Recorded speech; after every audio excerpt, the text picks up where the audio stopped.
Hey everyone, welcome to our deep dive on learning English fast. I'm excited to be here. We got a ton of great tips and tricks from a bunch of different sources. And I'm here to break down the science behind them and help explain why these methods work so well. Yeah, so you ready to kind of hack your brain for faster language learning? Let's do it. Okay, awesome. So first, Sounds good. I want to address something that I think a lot of people believe, Okay. which is that you have to pack your bags and move to an English-speaking country to really master the language. Yeah, And while full immersion obviously has its advantages, sure. the great news is that you can create a really immersive experience right at home Right. without needing a passport or, Yeah, exactly. And or that's going. what's so cool about brain plasticities. Okay. Like your brain is constantly rewiring itself Uh-huh. based on your experiences. So by surrounding yourself with English in your daily life, Okay. you're basically telling your brain, hey, we need to get fluent in this stat. I like that. Yeah. So how do we actually do that? So, I mean, besides hiring an English-speaking butler, right. one tip that I thought was super interesting was changing your phone's settings to English. That's a great one. Yeah, Yeah. it's such a simple thing. Super simple. But there was actually a study done by the University of X. Uh-huh. I'm not going to name the university because I don't remember. Sure, that's all right. They found that participants who switched their phone settings Yeah. to their target language showed a 15% improvement in vocabulary retention, Wow.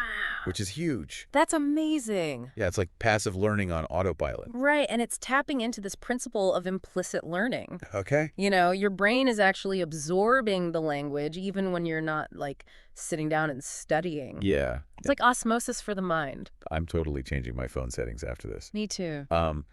Another strategy that stood out to me was using English entertainment to your advantage.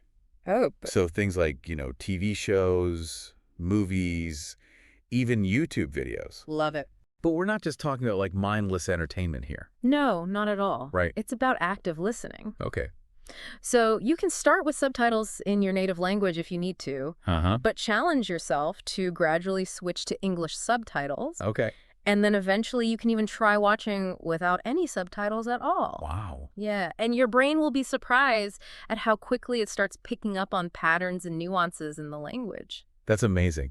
Okay, so we're starting to build this immersive environment. Yes. But what about actually speaking the language? Right. This is where I feel like a lot of learners get stuck.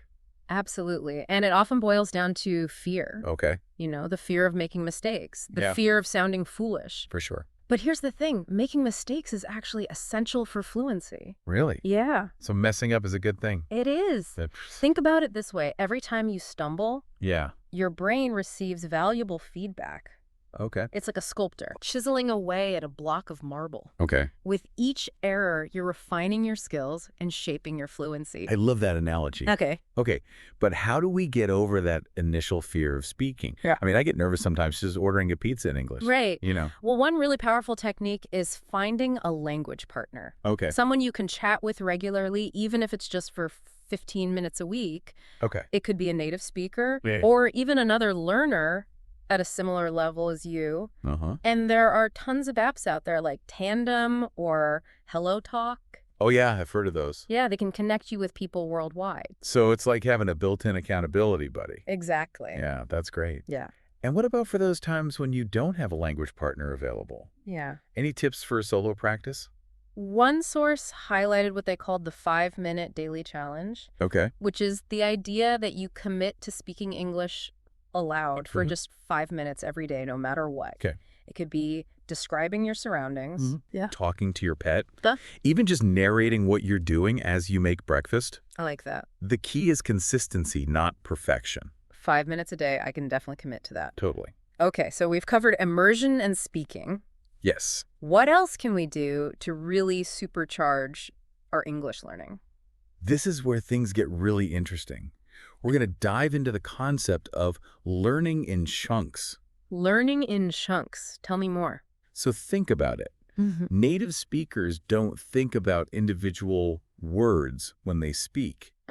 They use these pre-assembled phrases and patterns. Okay. They're thinking in chunks. So instead of learning, I would like a cup of coffee, Yeah, I should just learn the whole phrase. I would like a cup of coffee. exactly. Anyway. It's about recognizing these patterns Okay. and internalizing them as single units. Yeah. It's like building with Lego blocks. You're creating larger structures from pre-made pieces. That's such a good way to explain it. Mm-hmm. So how do we actually put this into practice? Yeah, so one effective technique is to focus on mastering key phrases Okay. instead of individual words. Oh. So think of common phrases like, how are you? Huh. Or could you help me with this? Uh-huh. These phrases are the building blocks for conversations. Got it. Yeah. So we're mastering key phrases. What else can we do to learn in chunks? One technique that stands out is shadowing. Shadowing sounds kind of mysterious. It is simpler than it sounds. Okay. Basically, you listen to a native speaker. This could be from a podcast, an audiobook, even a YouTube video. Uh-huh. And you try to mimic their pronunciation and rhythm as closely as possible. So I'm like their vocal shadow. Exactly. I like that. And it's an incredibly powerful way to internalize the nuances of pronunciation, intonation, and connected speech. Wow. It's like a workout for your tongue. I'm ready for that workout. This is all so fascinating. I know, right? But before we get too carried away, I think we should take a quick pause here. Sounds good. We'll come back and talk more about how to accelerate your English learning in part 2 of our deep dive. Awesome. I'm looking forward to it. Okay, so we're back and ready to dive even deeper into how we can learn English faster. I'm excited to keep going. Me too. Mm-hmm. So far, we've talked about immersion, speaking, and learning in chunks. Right. But I think it's also really important to talk about the mental game. Absolutely. Motivation and mindset are crucial. Totally. So how do we make sure that we're staying motivated? Yeah. Especially when we hit those inevitable bumps in the road, Yeah, for sure. when we feel like we're plateauing or we just can't seem to grasp a particular grammar rule. Right. One source I found emphasized the importance of setting realistic goals. Okay.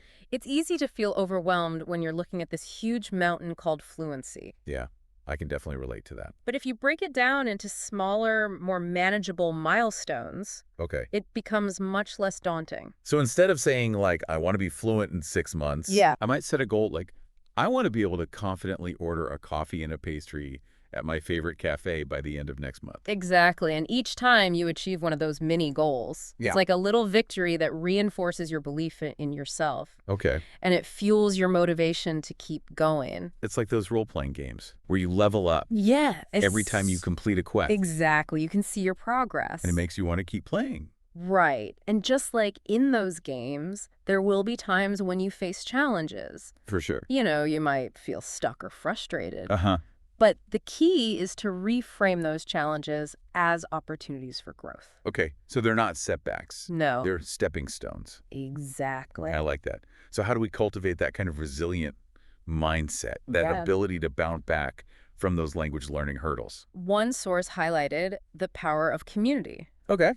Finding your tribe, connecting with other language learners. Yeah. This could be through online forums, Mhm. language exchange groups. Okay. Or even just connecting with other learners on social media. It's like having a built-in support system, Exactly. like a cheerleading squad that's there to celebrate your wins and encourage you when you're feeling down. Yeah. And it's not just about emotional support. Yeah. It's also about sharing resources Yeah. and tips Yeah, and strategies you can learn from each other's experiences. totally. I'm definitely going to check out some online language learning communities after this. Awesome. So we've talked about goals and community. Yeah. Any other tips for staying motivated? Well, one that really resonated with me was to make language learning fun. Okay. It sounds obvious, Yeah. but it's easy to get so bogged down in textbooks and grammar drills Mm-hmm. that we forget that language is supposed to be enjoyable. Right. Sometimes it can feel like a chore. Yeah. So how do we make it more fun? Well, think about your passions and interests. Okay.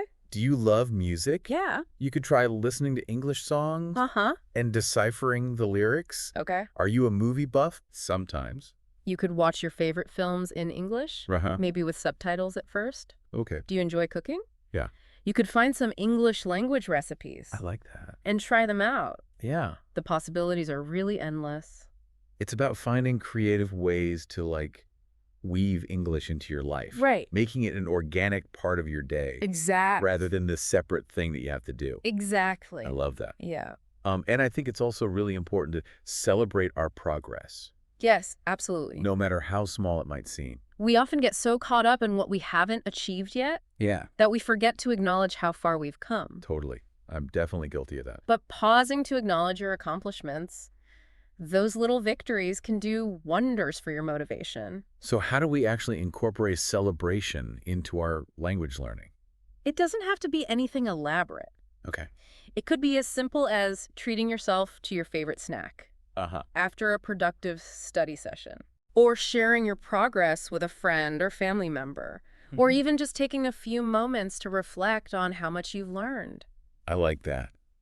Okay, so we've talked about the mental game, Yes. but what about grammar? Right. Some people are really big on grammar study, while others prefer a more intuitive approach. Right. What did our sources have to say about this? It seems like the sweet spot is somewhere in between. Grammar is definitely important, Yeah. but it shouldn't be the sole focus of your learning. Okay. Especially in the beginning. So I shouldn't memorize every single grammar rule Not at all. before I even try to speak. Think about how children learn their native language. They're immersed in it from day one. Yeah. They absorb these patterns and structures long before they ever open a grammar book. That's true. So how can we as adults tap into that more intuitive approach? One source recommended focusing on the most common grammar structures first, Okay. the ones that are essential for basic communication. And as you gain confidence and fluency, Yeah. you can gradually delve deeper into more complex grammar concepts. So it's like building a house. You start with the foundation, Exactly. and then you add the details later. Precisely. And there are so many fun and engaging ways to learn grammar these days. Okay, like what? There are interactive apps, online quizzes, Yeah. and even grammar-focused games. Games? Now you're speaking my language. I knew you'd like that. But what about those times when we do need to like buckle down and study the rules? Yeah. Any tips for making that more enjoyable? One technique that stood out was to find real-world examples of grammar in action. Okay. So don't just study the rules in isolation. See how they're actually being used. So like read articles, Yes. listen to podcasts, Exactly. watch movies, pay attention to how native speakers are using grammar. Right. It's like observing grammar in its natural habitat. I love that. And the more you expose yourself to authentic English, the more you'll start to internalize those grammar patterns subconsciously. It's like osmosis for grammar. Exactly. Okay, so we've covered a lot of ground. We have. But there's one more essential element that we need to talk about. Okay, what's that? Vocabulary. Of course, vocabulary acquisition is essential. It's the building blocks of language. It is. It's what allows us to express our thoughts and ideas. Right. And our brains have an amazing capacity for storing and retrieving information. But it's not about cramming as many words as possible into your memory. So I shouldn't just memorize endless word lists. Well, while rote memorization can be helpful for some learners, research has shown that it's much more effective to learn vocabulary in context. Okay, so what does that mean? It means encountering new words within a meaningful setting. Okay. Like a story, a conversation, Okay. an article on a topic that interests you. So instead of just memorizing the definition of exquisite, Right. I might see it in a sentence like, she wore an exquisite gown to the gala. Exactly that way. You're not just learning the word's meaning. Okay. You're also learning its connotations, its nuances, how it's used in real-life situations. Got it. You're creating a much richer understanding of the word. It's like building a web of connections around the word, making it more likely that I'll actually remember it. Exactly. And speaking of remembering, one source emphasized the importance of spaced repetition. Okay, I've heard of that. It's a technique where you revisit new vocabulary at increasing intervals to strengthen those neural pathways. So it's like giving my brain a little nudge. Exactly. Reminding it that this word is important. Yes, and thankfully there are tons of tools and apps available that can help with this. Oh, cool. Like what? Apps like Anki or Memrise. Right. They use algorithms to determine the optimal intervals for reviewing new words. So it's like having a personal vocabulary trainer. Exactly. In my pocket. I like that. Yeah. So before we move on, I just want to reiterate something that I think has been a common thread throughout our discussion. Right.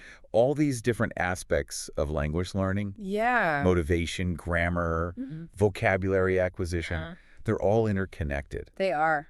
And I think they work best when we approach them holistically. Absolutely. It's not about mastering one area in isolation. Right. It's about creating a learning experience where all of these elements work together. It's like a recipe for fluency. Yes. A dash of motivation. A sprinkle of grammar. A generous helping of vocabulary. And a whole lot of practice. Exactly.